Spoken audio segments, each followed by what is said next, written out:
Thank you all for being here today. Thanks to everyone joining on the live stream and to everyone who will watch a video of this conversation later at your convenience.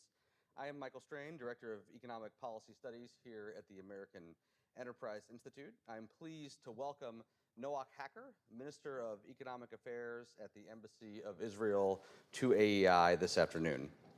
The world changed on October 7th when Hamas militants launched a brutal and barbaric terrorist attack on Israeli civilians.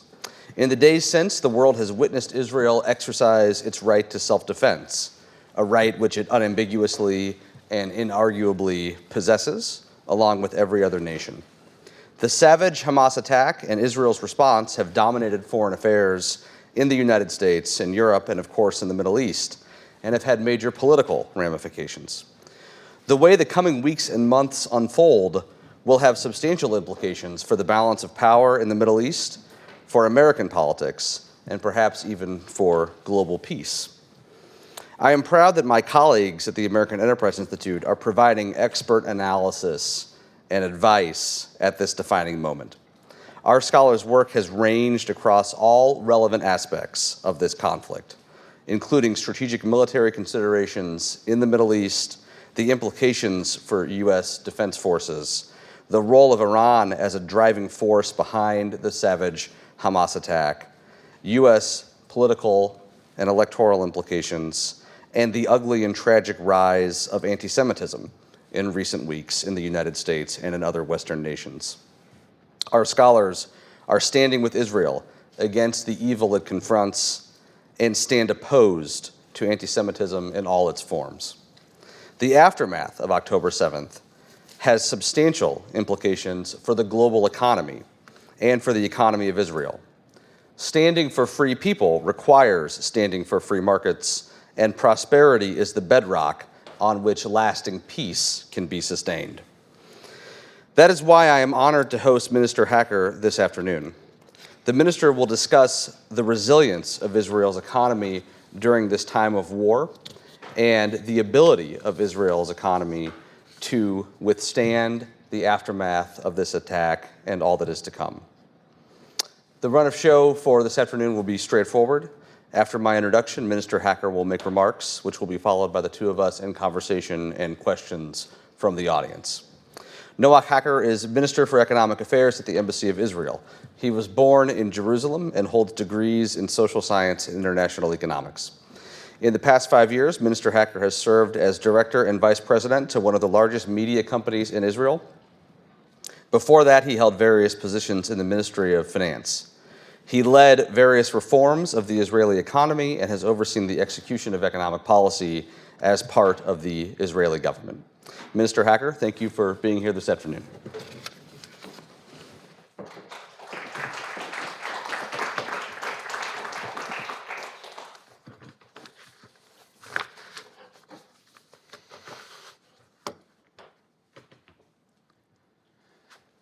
Thank you, everybody, for coming today and watching us.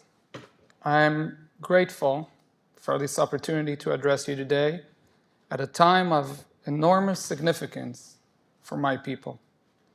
As I stand before you, my intention is to discuss Israel's resilient and innovative economy. Yet, the weight of recent horrific event of October 7th cannot go unspoken. It is with heavy heart that I must begin by acknowledging the terrible day that occurred to the Jewish people just over a month ago, a day that remains the most painful in our collective memory since the Holocaust.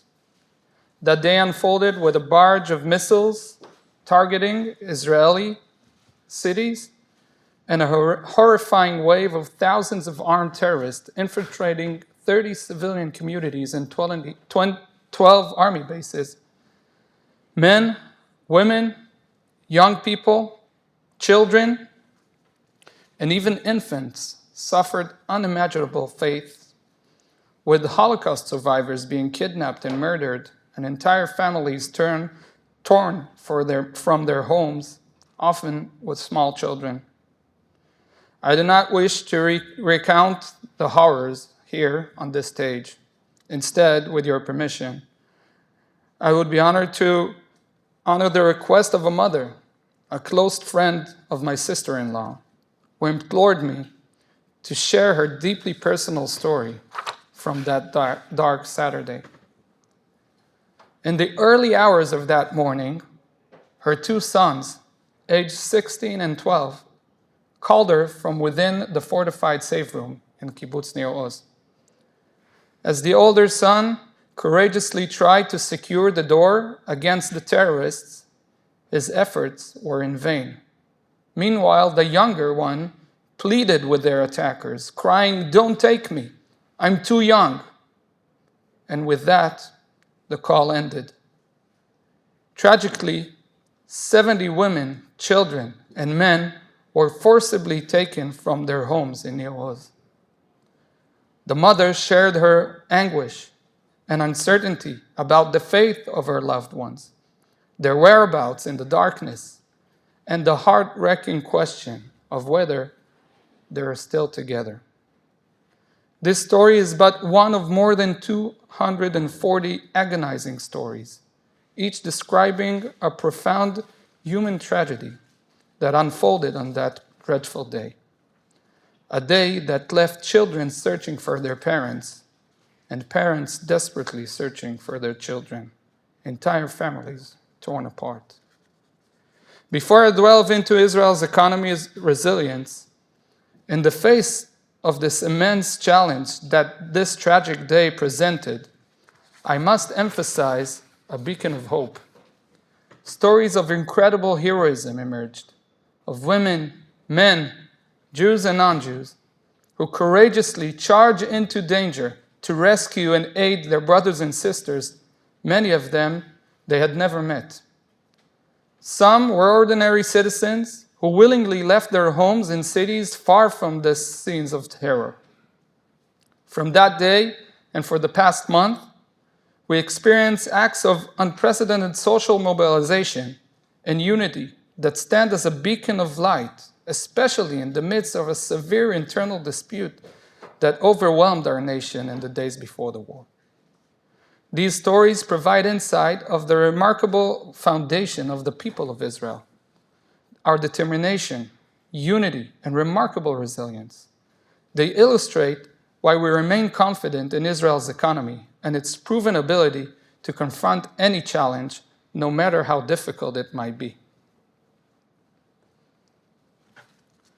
In order to understand Israel's economy, I'm going to start first by talking about the economic foundations of Israel. Then, of course, I'll give you a brief picture of Israel's economy just before October 7th. We will discuss the initial impact of this horrible event, which included a very difficult time and some shock. After that, we are already experiencing some kind of recovery and plans, government plans and private plans to boost our growth. We will conclude with some medium-term forecasts. As you know, Israel is a thriving democracy. Our markets are built on the free market economy, strong legal system, very deep solidarity between our people, and freedom and liberty for our citizens. If we talk about our market and its government place in the market, we see that only 28%, even now after the expenses of war, it will come up to 29% of our GDP is government. All the 70% that comes to the GDP comes from the private market. We have a very strong rule of law, higher than the world average, in property rights, judicial effectiveness. Our solidarity shows itself in old age allowance, children's allowance, universal health insurance. You know, education in Israel from the age 3 to 18, all through high school, is free. And tuition in colleges, Israeli colleges, are about $3,000 a year. Less, of course, than what's happening here in the United States. Health and welfare. We have a very high life expectancy in Israel, some of the highest in the world, while keeping health costs very low. Technology plays an essential role in the Israeli economy. As I'll show you in a minute, it's not only everything we do every day in water, agriculture, climate tech, or cyber or fintech. We'll see how it plays a role even at wartime this time. A little bit about our economy entering this war. In Israel live about 10 million people. Our GDP growth from last year, 2022, was 6.5%. Our government debt to GDP ratio is comfortably below 60%. I'm talking about October 6th. Unemployment rates, 3.1%, the lowest we've ever been. The projections for Israel's economy in 2023 is about 3.1%, which is also very high comparing to the world. We finished 2022 with a 0.6 surplus in our budget, not deficit, surplus. We have a high population growth, and inflation in Israel is high, it's 3.8, but still, again, not the highest in the world, as you know. We have a AA- rating from S&P, and even though we are the 100th country in population and 150 country in size, we're at the 6th place in an innovative country. We can see here the trends of our debt to GDP ratio. You can see what happened during COVID, when we jumped to 71%, and then it took us only a year and a half to get back to where we started, to 60%. Deficit, the same thing. It went up during COVID and straight back down to surplus. Unemployment rate, we're in a very consistent path of lowering our unemployment rate. You see the record low of 3.1%, below OECD average. Debt to GDP, we can see a comparison here to other countries in the world. Most of them are well above our situation. Just to make you understand what happened to the Israeli economy on October 7th, you need to understand a little bit about the numbers of that day. In one day, we're talking, one day, about 1,400 murdered in a day. More than 4,000 wounded, people losing their limbs. 4,000. 242 hostages. There are about 30, in those hostages, about 30 children, 10 of them under the age of 5. So, and you know, Israel is not a big place. As I said, we have 10 million people. I don't know many Israelis, or I don't know any Israelis, that don't have some kind of relations, personal relations, to what happened that day. Either they know someone who was murdered, or someone who was wounded, or some family that is now separated with our family members. 30 communities destroyed. It's not only murder, it's not only kidnapping. They actually destroyed the kibbutzim. They torched them. 3,000 rockets in one day. In one day towards our cities. 3,000 rockets. Just to make you understand, this month and some that from October 7th, the overall is about 9,700 rockets. But in the first day alone, 3,000 rockets. And that morning, hundreds of thousands of Israelis got a call from the IDF to come and join the reserves.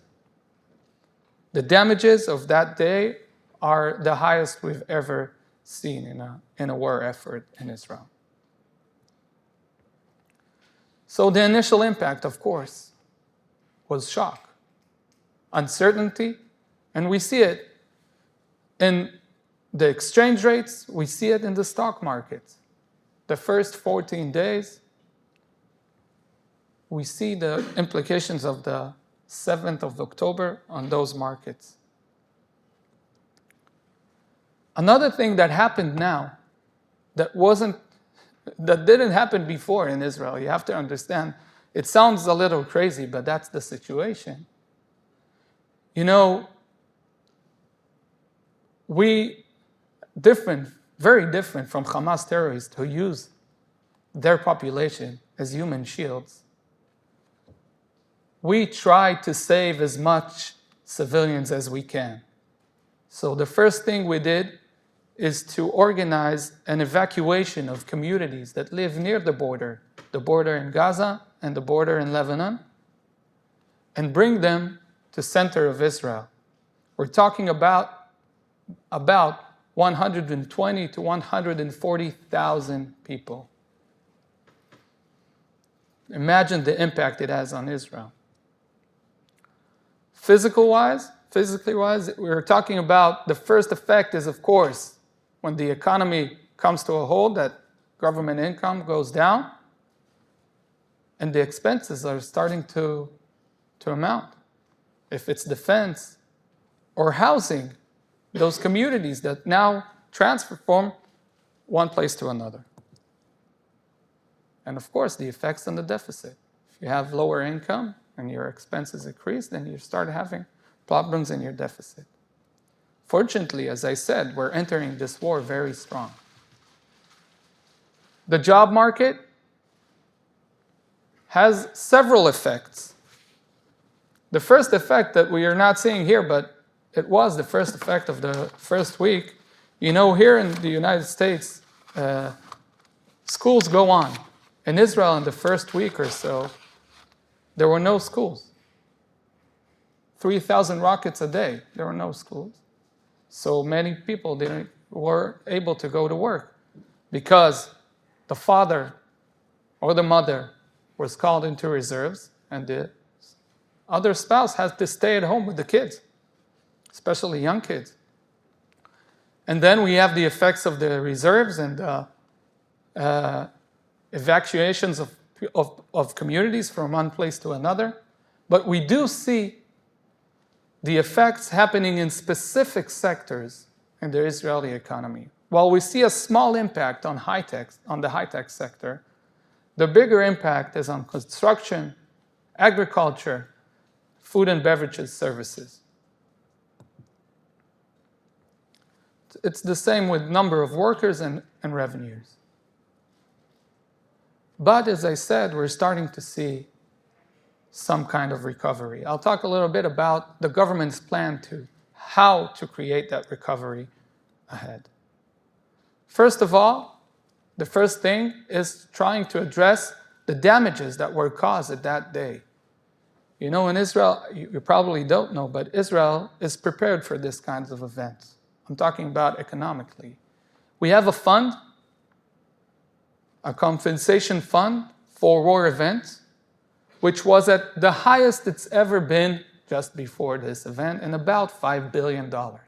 So that's going to take care of a lot of the costs of the first damage. Evacuation support. One of the sectors that were deeply hurt that is deeply hurt when you have a war is the tourism sector. So we had the hotels free, and then they organized themselves, actually, the hotel owners, in order to accept families from border areas. So what happened is most of the communities from the border transferred into Israeli hotels, which are now full. So it created a solution for the tourism sector and a solution for the communities. But again, it costs money. The government pays for those hotels. And we have our defense costs and payments for drafted reserves. Hundreds of thousands of people now get their salary from us, from the government. Businesses.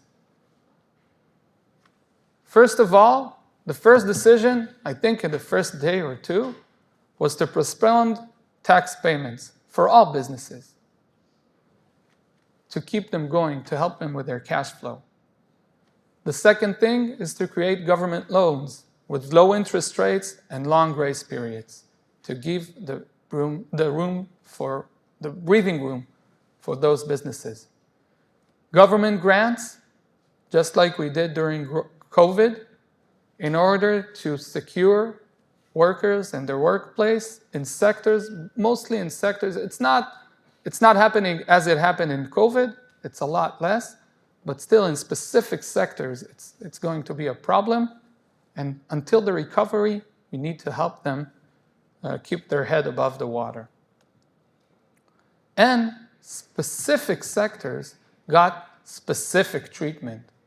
Okay, and the agriculture in Israel suffered from a shortage of hands, actually.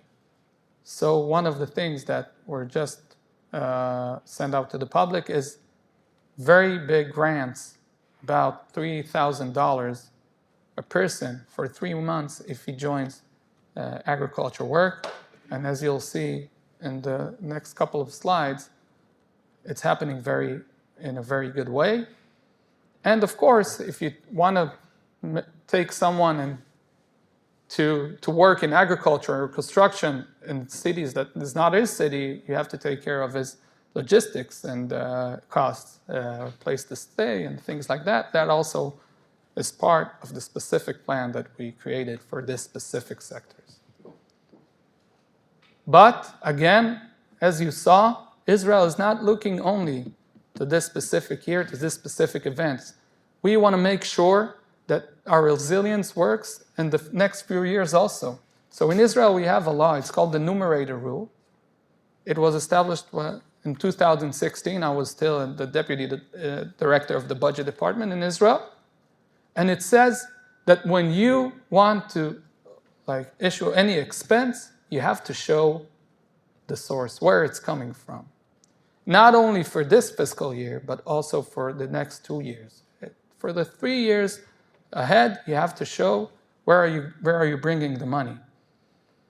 And the first debate that happened in Israel, it's not a debate, it was actually an understanding between everybody, is that we're stopping the budget for a second, we're taking a look inside the budget, finding, unfortunately, governments have some expenses that are not that efficient.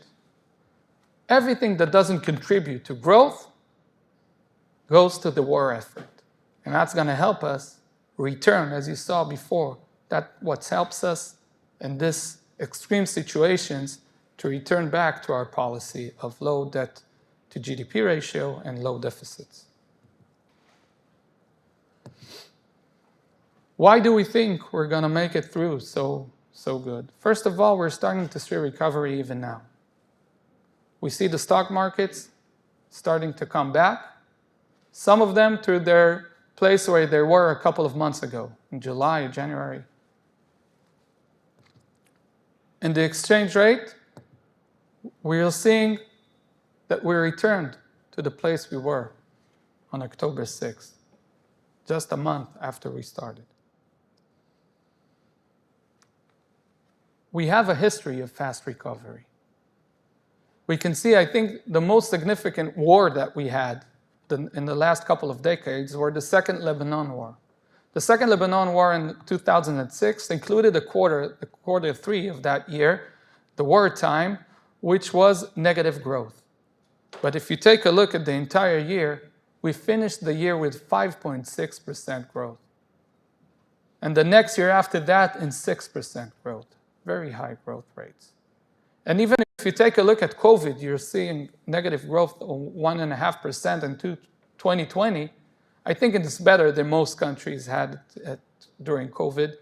We're seeing the next year, 2021, at 9.3 real growth. 9.3 real growth, and that year included an operation in Gaza, and also 2022, 6.5%. So we have a good history with dealing with these kinds of situations. Most of it is because we're very based on the high-tech sector, which, as you can see in this graph, it doesn't affect them as much as other sectors of the economy. Our forecasts for the next year or two, we have here the forecast of the Israeli Central Bank, which takes growth down from 3% in 2023 to 2.3%, and in 2024 also takes it down from 3 to 2.8 points. But if you take a look at the Eurozone or the United States, we're still talking about high growth rates in comparison, and that includes the scenario of war that we're in now. But, in Israel, we have a very long history of confronting conflicts. And we look at every crisis as a source of opportunity. I want to show you a couple of opportunities that came into light just this last month. The first one, for me, dealing with Israeli economy, is truly amazing. Amazing. One of our challenges in the workplace is the ultra-Orthodox community, mostly the men in the ultra-Orthodox community, which we struggled to have them join the society and the workforce. What we see today, you have here a picture of the first group or the first unit of ultra-Orthodox men joining the Israeli army. These are unbelievable pictures. It's the first of 3. And it's not only the army. They're contributing in many ways to the war effort. Just before the war, demonstrations in Israel, you've probably seen some, were also unprecedented, every week for about a year. Mostly in the high-tech sector. And it has had its effects on the economy. People started looking into their investments, but what happens today, it's all forgotten. Everybody works together to the same purpose. So that also means we're going to come out of this stronger than we were just a day before. Agriculture. Agriculture and farmers are swamped with volunteers. Either people in retirement or young people, high schoolers, going and picking tomatoes, strawberries. I'm talking, it's like this huge thing in Israel now. Huge thing. Israel's defense industry is also a part of our economy, a very strong part of our economy.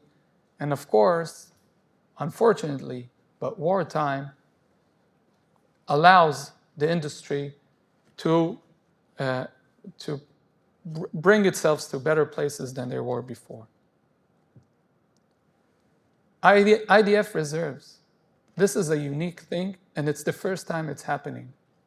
The IDF created these tents, built these tents, which their all purpose is to create room for people to work while serving in the reserves, to connect themselves to their companies, to their customers, to their investors, and we see it helping in the economy. Even though they're in reserves, they can still contribute to the economy. But we also have a lot of innovation. As I said, it's part of our nature.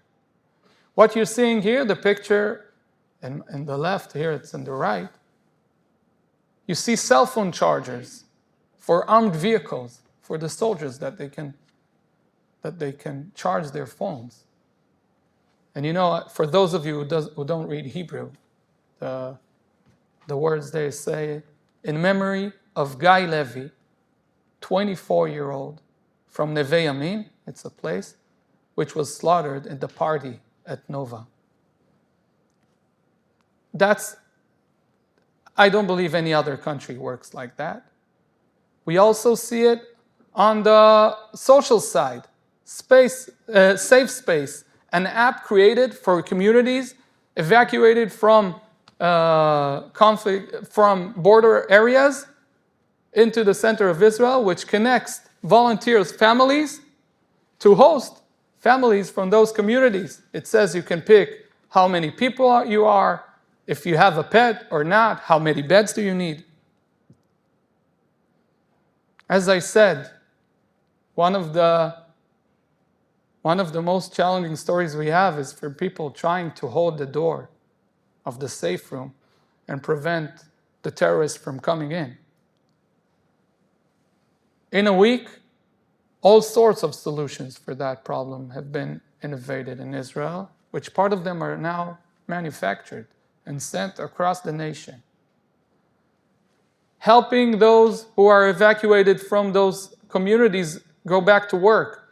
Apps are being created to connect people, professionals, from that now lost their place of work, but they can add in here what is their profession and where are they staying now in order to connect them with the community and create jobs for them.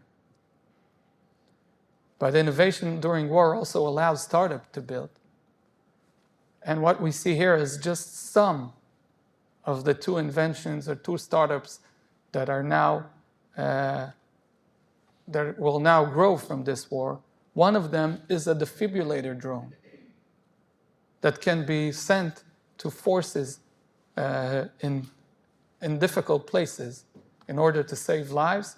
And the other one here is a smart stretcher, when you can put the injured person inside the stretcher, connect him, and then he gets help from a medical team far away. Truly unbelievable. But as I said, within this crisis, we also find the opportunity to strengthen our economic ties between Israel and our global friends. By doing so, we send a powerful message to the world that terrorism will not prevail. The economic resilience of nations facing these barbaric threats will only grow stronger. In the face of terrorism, it's Israeli innovation that will emerge victorious. It's our resourcefulness that will triumph. It's our economic strength that will prevail. Within this crisis, we find the opportunity to unite.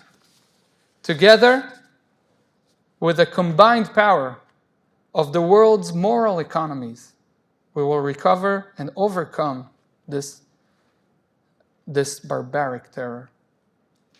Let us stand together, united in our resolve, as we face these challenges and seize the opportunities they present. The U.S. support of Israel at this time is another sign of our strong partnership. Make no mistakes, Israel is strong and powerful, but we are stronger and more powerful together. Thank you very much.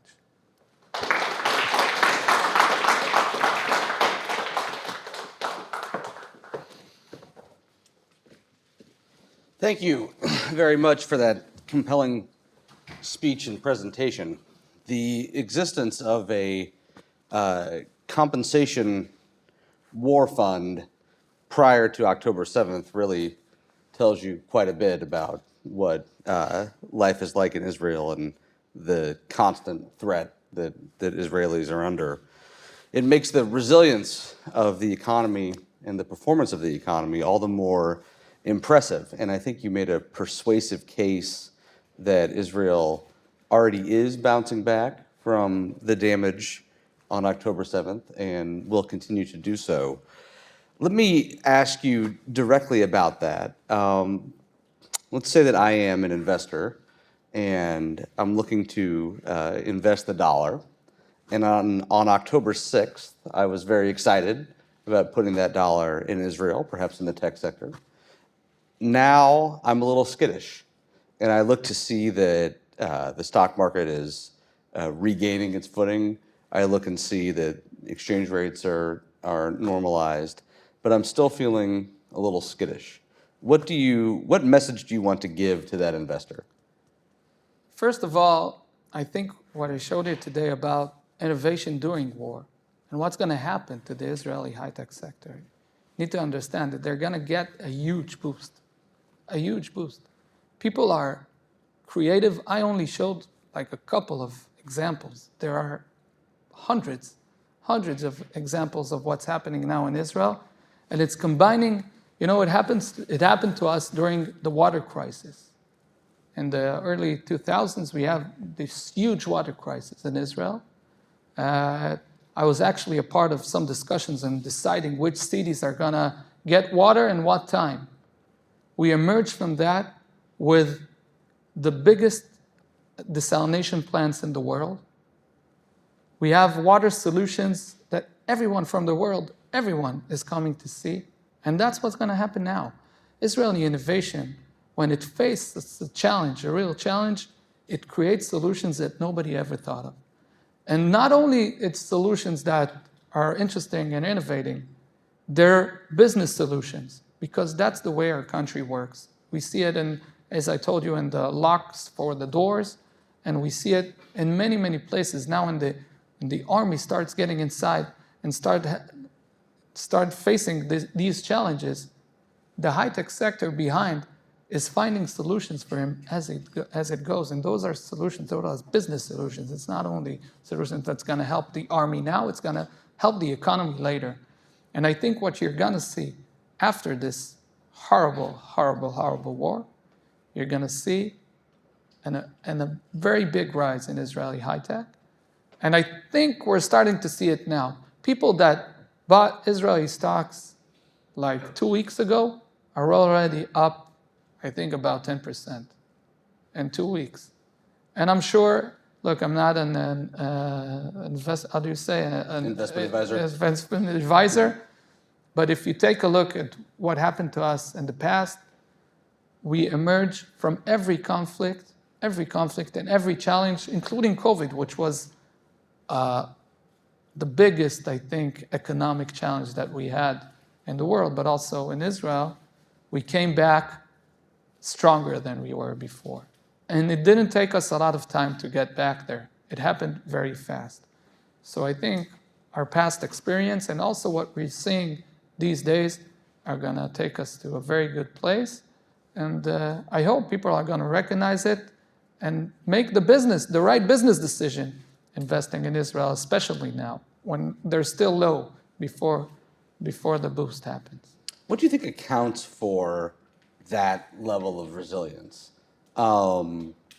This horrible, savage attack happens, and that rocks life in Israel. It dampens earnings forecasts for sure, but it also keeps kids out of classrooms, communities destroyed. Everybody knows somebody who was directly impacted. Reservists are called up. Israelis from around the world come back home to Israel in an attempt to help. In addition to all of that, the private sector seems to mobilize. And is there a culture in Israel that recognizes that sort of private sector mobilization as contributing to the broader national effort? And is that something that you think the community of investors should know more about? Like, we see the economic front as part of the war. We see our economic resilience as part of our strength, part of our nation's strength. And I think, there's not many nations in the world that can say that people go back when there's wartime. There's wartime, and people go back to their country, go back to fight, go back to work. As I told you before, my wife, just after the October 7th, got on a plane, flew to Israel to help in the hospital, which she worked before in the NICU department. And you see, the Israeli people are extraordinary people. And I think what the terrorists tried to do by filming their horrors and sending it around the world, they thought they're going to break our spirit. They thought they're going to create this huge run from Israel. All the Jews are going to be scared and run away. We created the exact opposite. We are united than we have ever been. And it's not only the army, it's not only the soldiers and the reserves, it's also the economy, which suffered a bit before this horrible event from, as I said, internal disputes over judiciary conflicts. A lot of things happened in Israel a day before, but now it's a different place. It's a united place, and it's going to bring us stronger than ever. I think people need to understand it's in our nature. It's in our nature. And in Israel, we treat each other like family. You know, people call their other people my brother. That's like achi. That's the world in Israel. Everybody looks at as everybody as family. And everybody's trying to help everybody. It's right in every aspect, especially the economy. Everybody tries to help. That's why you see this people running towards agriculture and running to pick tomatoes and strawberries to help because they can, not taking any money. My wife volunteering in a hospital for 2 weeks, 14, 15 hours a day, just to help. And I think that's what happens in Israel, and that's what's going to happen to our economy. It's in our nature. And we see it because we know, Israel, we have it in our collective memory. We know. We have nowhere else to go. This is a war that we have to win. There's no options here. We know the objective. It's very clear. And we know what we have to do. And everybody's doing what they can in order to make that happen. If it's in agriculture, if it's in healthcare, if it's in education, people going to teach children that lost their schools or lost their homes, or everything you can do now in Israel, you're doing.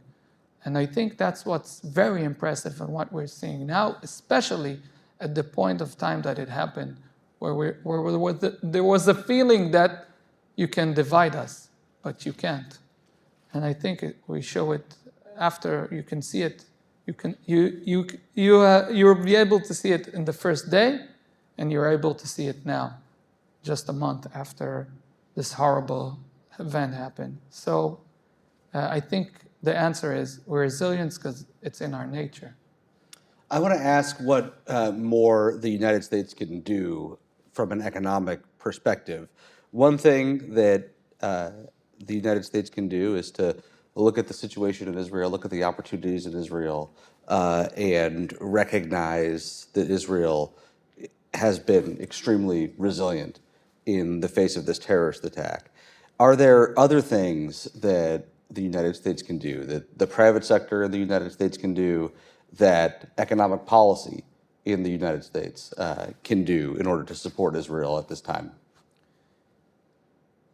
I have to say, I'll begin my answer in saying this is not a war between Israel and Hamas. We're having now a war between the civilized world and the barbaric world, between good and evil.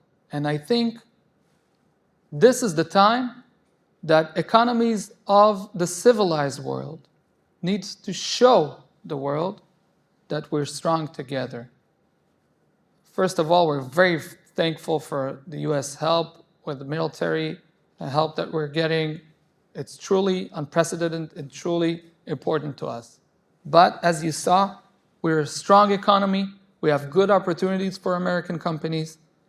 But what we're looking for is changes that will show the world that we're not only close friends, that we're strong strategic partners. And there are examples of these kinds of strategic partnerships between the U.S. and other countries. I think this is the time to take the economic relationship between Israel and the United States one step forward, not only for Israel's economy, but for the American economy and for the whole world to see that civilized economies stick together and have a great future together. And we're only going to come out of these kinds of terror attacks stronger than we were the day before. You're right to couch this as part of a broader, longer-term struggle. And the current conflict with Hamas is one chapter in that broader struggle. Will there need to be a rebuilding effort, a reconstruction effort following the conclusion, or at least the mitigation of Israel's military response? If so, what does that look like? How can the United States be helpful with that? I'm talking about the Israeli side.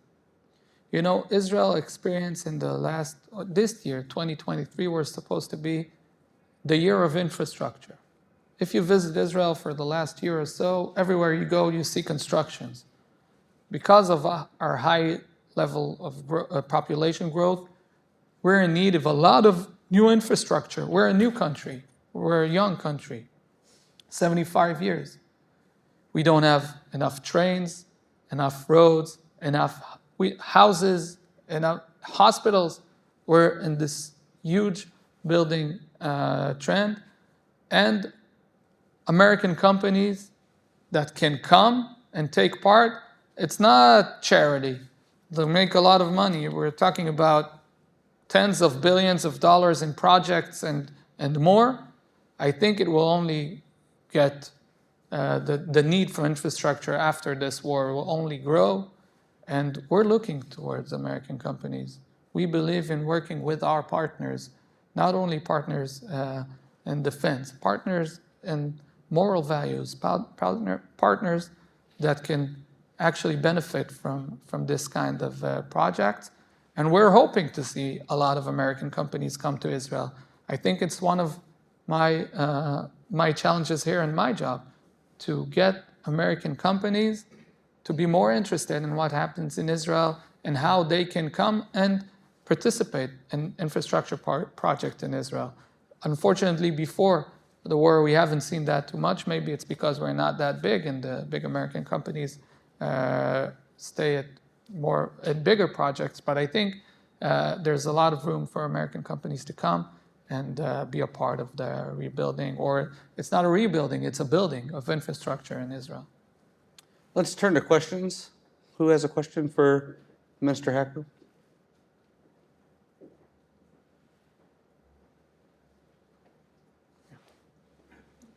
You've talked a little bit.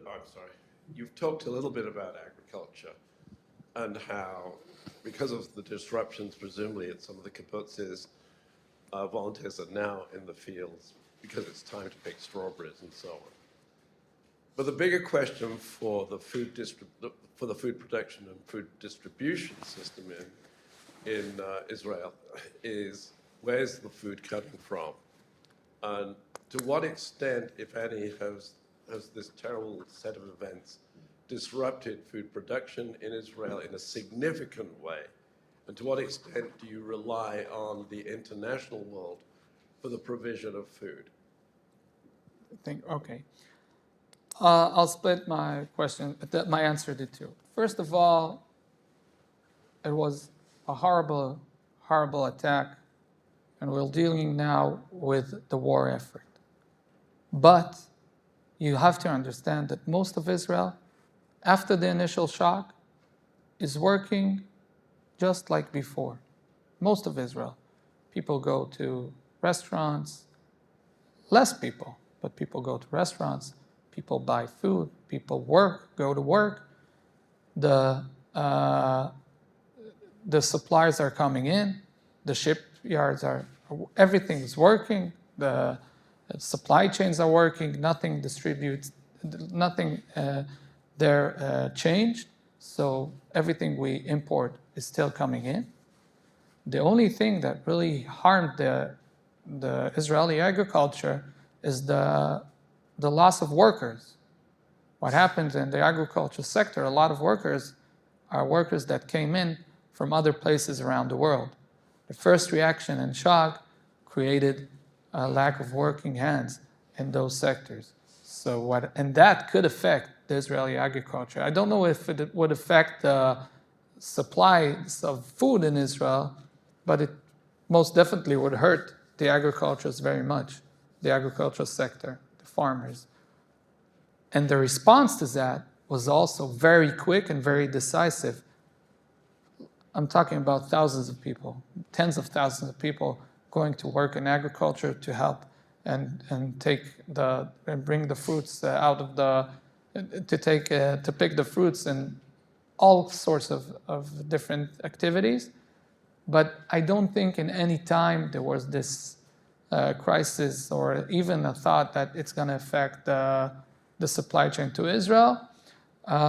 We rely on imports quite a bit, but we have also reserves. It's not only what comes in yearly. We have reserves because, as we said, we're resilient. We're thinking ahead. So we prepare ourselves. But again, it wasn't close to that. You have to understand, Israel's economy is working. It's working regularly. Most of it is working regularly. And the parts that don't focuses in specific sectors that we're trying to help. But all the other sectors are continuing as they were before. Another question? Some may find the resilience of your equity market surprising. What do you think investors are saying? Look, I think, as we saw, there was an initial shock. There was an initial shock. People didn't believe this could happen. We didn't believe this could happen. As an Israeli, I couldn't believe that it happened. You know, in Israel, there's a lot of questions now. How did it happen? Where was the intelligence? How could we let it happen? And I think the initial shock was very big. And people didn't know how many fronts is this war going to be conducted. 2, 3, 4, 5. There were a lot of talks. And as we go forward, we're seeing more certainty. We're seeing the reaction of Israel. We're seeing how we reacted and the place that we're going to. So I think what happened in the beginning was this uncertainty, and maybe people prefer to be on the safe side. But I think what we're starting to see now, that people are realizing the opportunity that is created now in the Israeli economy. And the more people that are going to realize it, the more are going to benefit from it. Another question? Well, thank you all for coming. Mr. Hacker, thank you so much for being here. Thank you. Thank you very much.